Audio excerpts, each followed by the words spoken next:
যতন করে বাঁধলি মাথা তাও যে বাঁকা সিথা।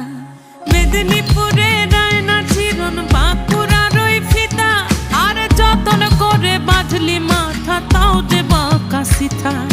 পেছ পাড়ি